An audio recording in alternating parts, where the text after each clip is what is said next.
What's going on, guys? So I missed International Pipe Smoking Day yesterday.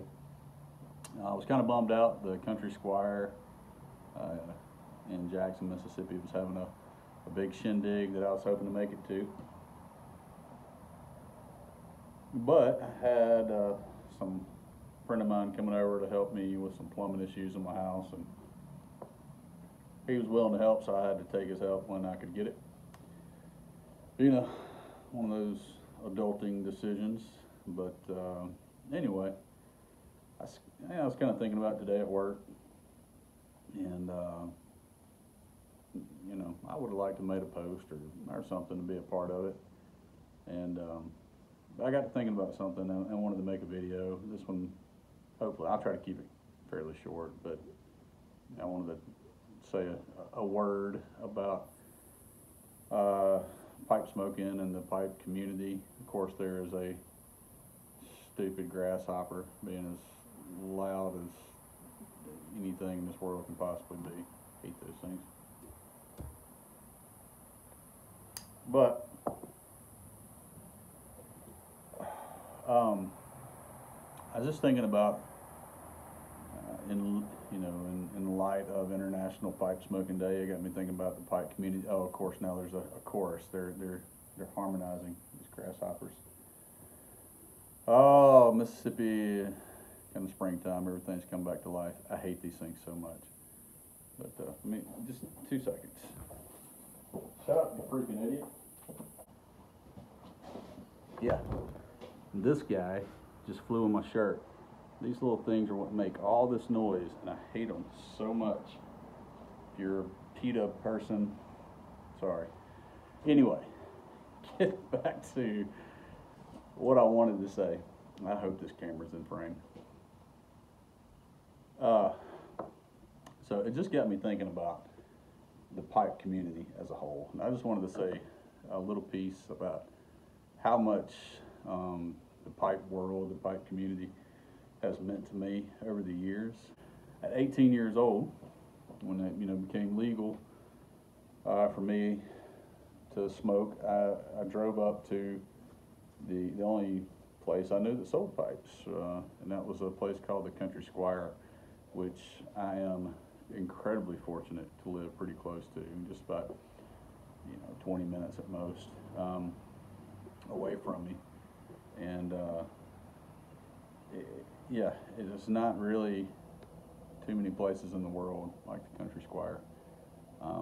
Back then it was in its original location, which even now it's only one door down in the same complex, but it was a very sleepy little shop back then. I think it was started in 70 or 72 by Miss Gwen Reeves and her husband. Miss Gwen's husband passed away, I believe, in '82, but I'm not positive. I can't remember exactly. But so Miss Gwen continued to run the store. If I remember correctly, they named it the Country Squire. Oh, these stupid grasshoppers! Golly, they're so freaking loud. Anyway, they called it the Country Squire. They named it that because they didn't know if a pipe shop was going to make it. As you guys know, we're a pretty niche group, and so they named it the Country Squire, something kind of generic enough that if the shop failed, they could sell something else and keep the name and I guess the logo and all that good stuff. But to our great fortune, it did make it. I'm sure sometimes we're leaner than others, but they kept that shop going, and I guess that would have been about 2000. Gracious. Yeah, about 2000. Is that right? Golly. Time flying. About year 2000, I turned 18, was graduating high school, and I walked into the shop, some punk little kid, and didn't have a clue what I was doing. I was nervous. Another grasshopper. I hate these things. Walked in there, had no clue what I was doing. And Miss Gwen Reeves, this senior adult lady at the time, was kind enough to take her time with me. She didn't look down on me. She didn't look at me as some punk kid that I was, and she helped me pick out, I'm sure it was a little basket pipe, and picked out a tobacco. I remember it was Saratoga, which I'm pretty sure the Squire still sells. It smelled delicious, and I had my pipe, I had my tobacco, my little book of matches, and I was about to walk out of the store, and she says, no, she said, sit down, young man. She wouldn't let me leave until I sat, and she taught me how to pack a pipe, how to light it, and how to smoke it. And Miss Gwen was a huge history buff, and she, I remember a lot of stuff, but I remember specifically, she had a picture of, I think it was Washington crossing the river, and she said this famous quote of his about, if you can't send ammunition, send tobacco. And I swear that noise these grasshopper makes, it makes me want to like get a Braveheart style sword and just go to chopping everything in my path and hoping I hit them along the way. But it's piercing. Anyway, that was my first pipe experience, and it was a wonderful one, all thanks to Miss Gwen Reeves and the Country Squire. And fast forward years later, because this will become a really long video, but a wonderful friend. Oh my gosh. So, it was a friend from college, really more of an acquaintance. We had mutual friends. John David Cole had been working with Miss Gwen for some time, and when Miss Gwen passed, through some ins and outs, John David ended up making an offer and bought the shop from Miss Gwen's daughter. He's made some changes to the place to keep it viable, relevant, and he's done a wonderful job with the shop, and just a booming place. The once sleepy little pipe shop is now has a vibrant culture of its own, and yeah, it's a great place. Just a really wonderful place, run by a really wonderful guy, with really wonderful people in it, and yeah, so I'm super blessed. If you don't have a place like the Country Squire around you, I feel for you. Really great place. Try to make it down there when you can. The second thing I wanted to talk about, again, keeping with the pipe community, was, before I get to that, one of my favorite memories of the Country Squire pipe guys is, so I used to be a missionary overseas in Papua New Guinea, way out in the jungle, and before I'd left one time, they threw me this big party, and they even had this Stegosaurus piggy bank. It was the missionary fund, or the pastor fund, or whatever they called it, and guys would put money in while I was away, and they would use that money to buy tobacco and send to me while I was overseas.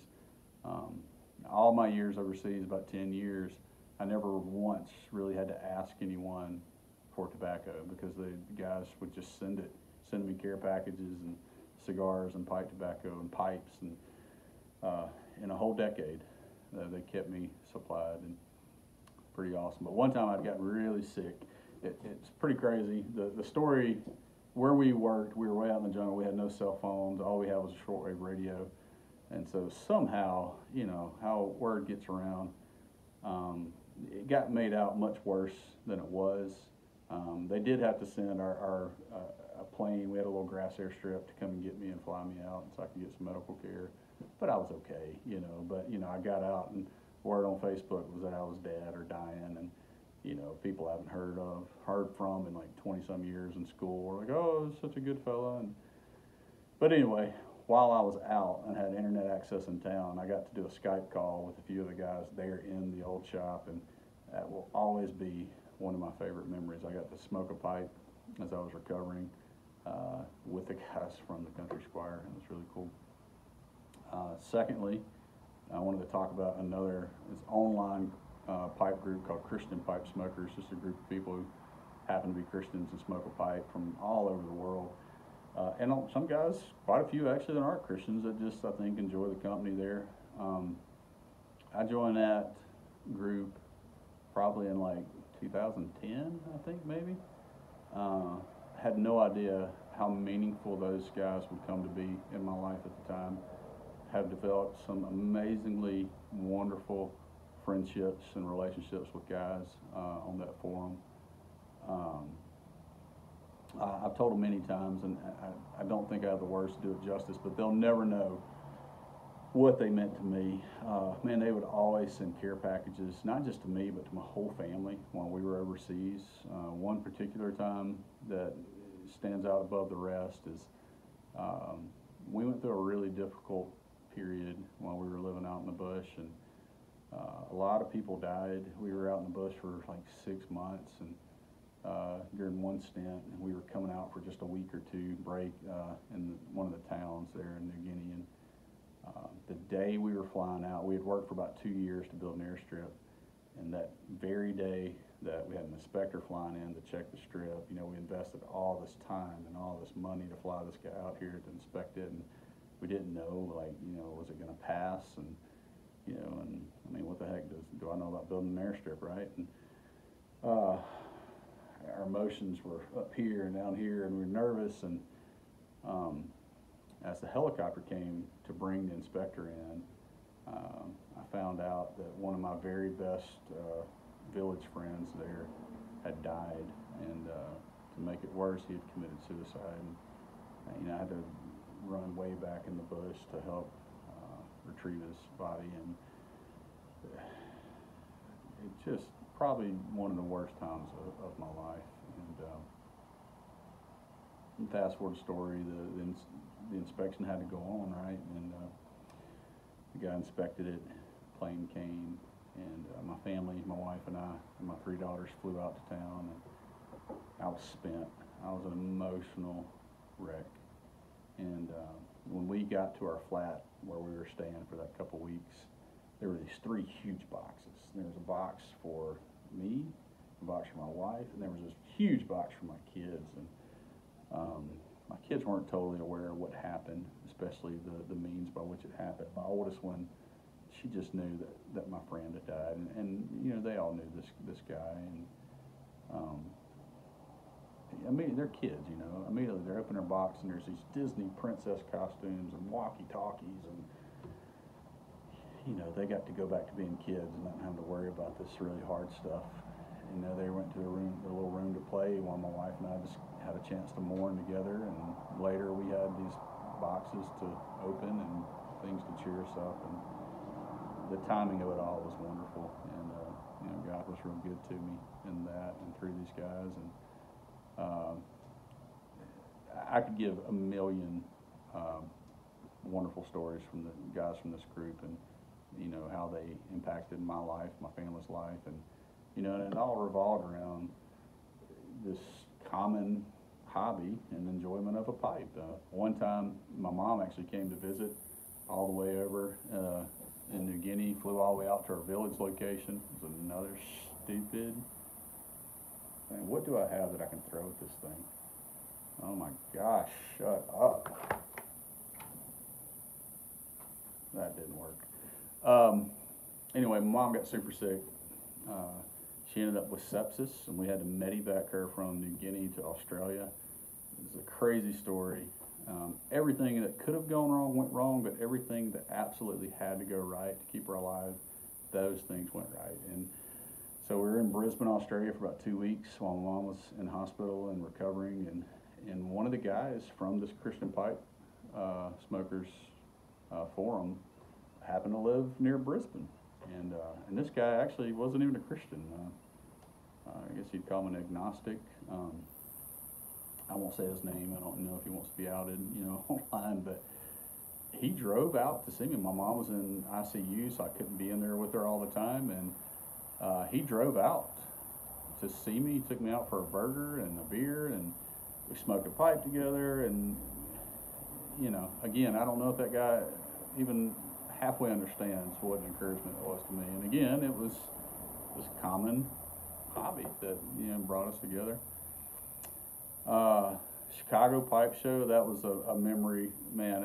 I just happened to be home one time that was happening, and me and John David Cole from the Country Squire got to go up together and to the Chicago Pipe Show. I got to meet, you know, these guys that I was geeking out over. I've been watching, you know, their pipes for years. These pipe makers, they were kind of celebrities in the pipe world. They were just totally down to earth, cool guys, and got to meet a lot of new people that I've never gotten to talk to. Just see talent that I couldn't believe, and people are just so cool, and a lot of good friendships made from that. And I'm looking at my computer here because I just read a very small portion of stories I could tell. Another one, I won't say this guy's name either.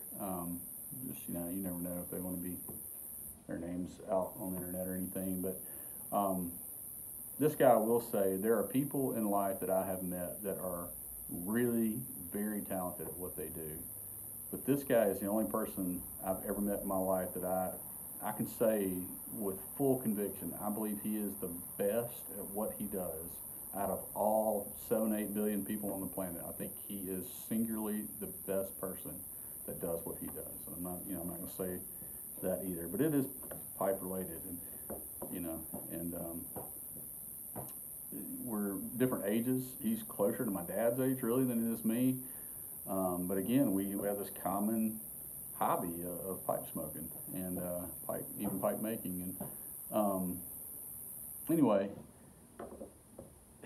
we are total opposite ends of the spiritual spectrum. Me being a Christian and a missionary at that.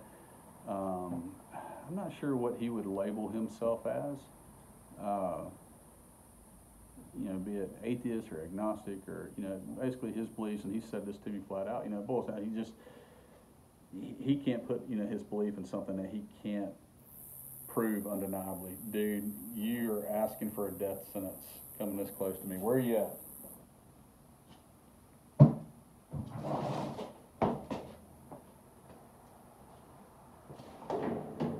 Oh my gosh, these stupid things.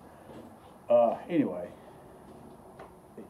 but we have it's like one of my most unique friendships I've ever made. We talked for years online.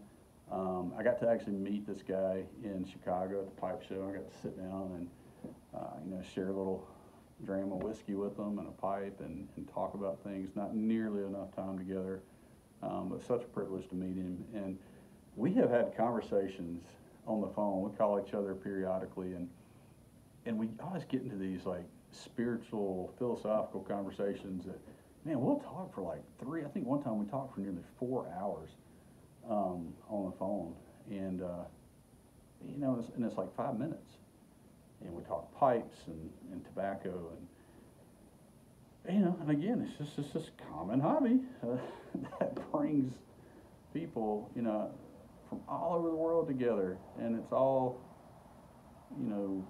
woven together with this common interest in pipes and tobacco, and I think there's something uniquely different about pipes and pipe smoking than there is definitely than like cigarettes or even cigars or anything else.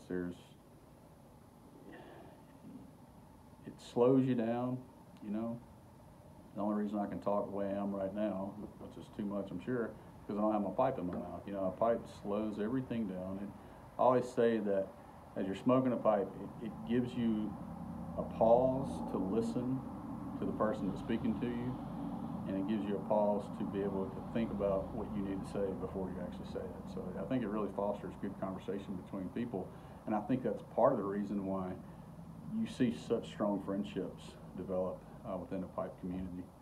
I think just everything about pipe smoking really fosters a good environment to know people better, I guess. And anyway, this guy I'm talking about with, just one of my most unique friendships I've ever had.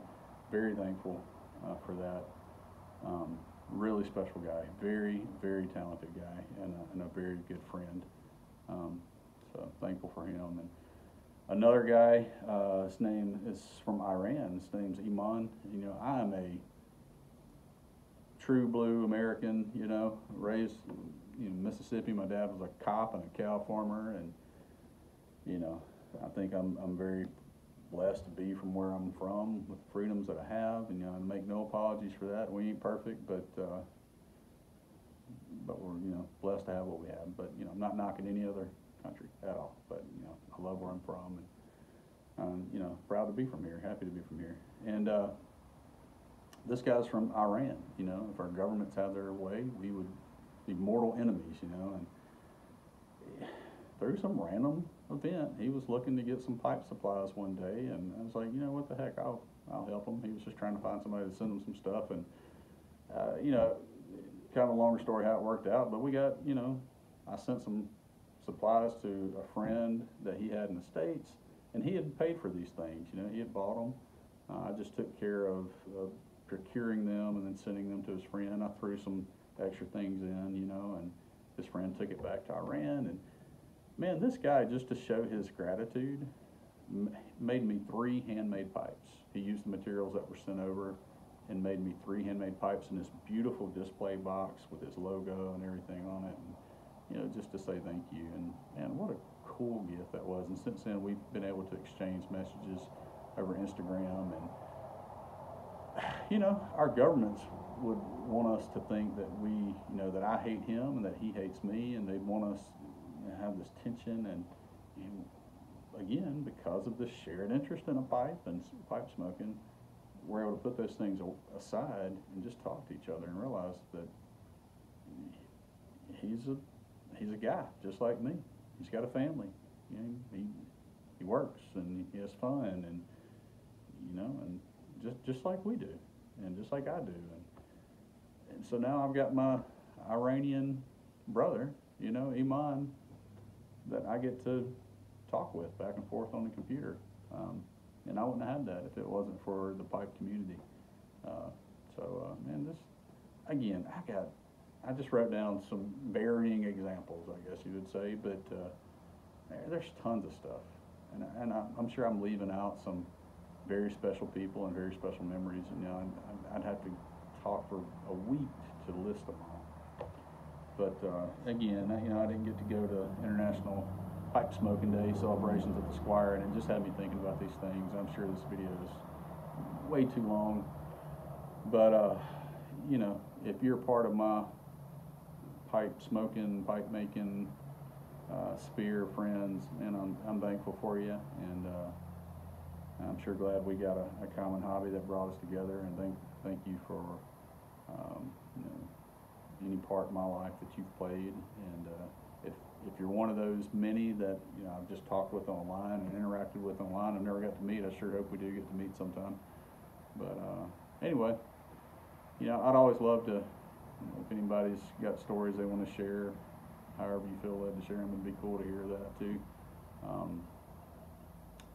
Thankful for you guys, thankful for all of you in the pipe community, pipe makers and tobacco blenders and just enthusiasts and hobbyists, and